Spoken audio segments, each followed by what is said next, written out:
नमस्कार दोस्तों, मैं हूं सुनीता और स्वागत है आपका प्रेगनेंसी केयर एंड एडवाइस में। दोस्तों, अगर घर में पहले से ही बेबी बॉय है तो कहीं ना कहीं मन में ये इच्छा होती है पेरेंट्स की जो दूसरा शिशु हो वो एक बेबी गर्ल हो, या फिर अगर घर में पहले से बेबी गर्ल है तो कहीं ना कहीं ये इच्छा होती है कि दूसरा अगर वो शिशु प्लान कर रहे हैं तो वो बेबी बॉय हो। और ये इच्छा लगभग सभी पेरेंट्स के मन में रहती है। तो अगर आपकी भी प्रेगनेंसी चल रही है या आप प्रेगनेंसी प्लान कर रही हैं और आपकी भी कोई ऐसी ही इच्छा है, तो इस इच्छा को पूरी करने के लिए हमारे ग्रंथों में या हमारे पुराणों में कुछ ऐसे नियम बनाए गए हैं जिन्हें अगर आप अपनी प्रेगनेंसी के दौरान फॉलो करती हैं, अच्छे से नियम का पालन करती हैं, तो आपकी मनचाही संतान हो सकती है। जी हाँ दोस्तों, तो आज की इस वीडियो में मैं इसी बारे में बात करने वाली हूँ। जानने के लिए वीडियो को अंत तक जरूर देखिएगा। चैनल पर अगर आप नए हैं तो सब्सक्राइब जरूर कर दीजिएगा और वीडियो को लाइक शेयर जरूर करिएगा। तो दोस्तों, पहला उपाय उन सभी पेरेंट्स के लिए है जो पुत्र प्राप्ति की इच्छा रखते हैं। तो अपनी प्रेगनेंसी के दौरान आपको भगवान कृष्ण के बाल रूप की यानी कि लड्डू गोपाल की तुलसी दल और चंदन लगाकर पूजा अर्चना करनी है।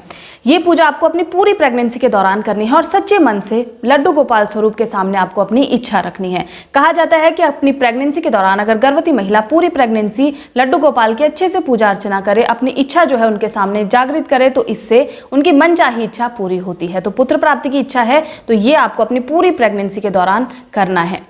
दूसरा, आपको इस बात का ध्यान रखना है कि अगर आप भागवत सुनने जाती हैं तो 7 दिन आपको भागवत सुनने जाना है और 7 दिन अपनी जो भी मन में इच्छा है वो आपको वहां पर रखनी है।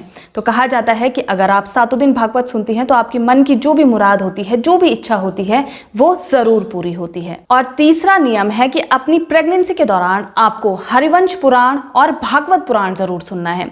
कहा जाता है कि अगर आप प्रेगनेंसी के दौरान हरिवंश पुराण और भागवत पुराण सुनती हैं तो इससे भी पुत्र प्राप्ति की इच्छा पूरी होती है। तो ये नियम उन गर्भवती महिलाओं के लिए थे जो ऑलरेडी कंसीव कर चुकी हैं और पुत्र प्राप्ति की इच्छा रखती हैं।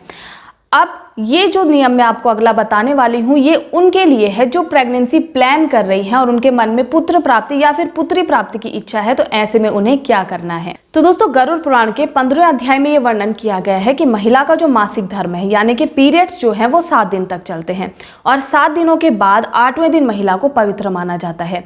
तो अगर आपके मन में पुत्र प्राप्ति की इच्छा है तो ऐसे में आपको 7 दिन के बाद यानी कि जो 8वां दिन आएगा और जो भी सम दिन आएंगे यानी कि इवन डेज इसके बाद जो भी आते हैं आपके पीरियड्स के बाद, उन दिनों में ही आपको संबंध बनाना है।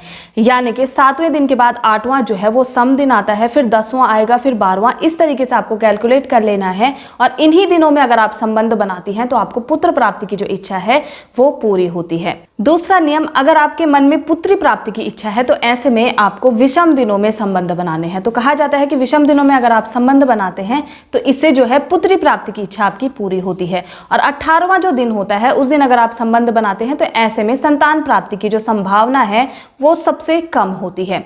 तो अगर आप इन बातों का ध्यान रखकर अपनी प्रेगनेंसी प्लान करते हैं तो आप मनचाही संतान पा सकते हैं। ये हमारे पुराणों में कहा गया है। तो उम्मीद करती हूँ ये जानकारी आपको पसंद आई होगी। वीडियो को समाप्त करती हूँ। धन्यवाद।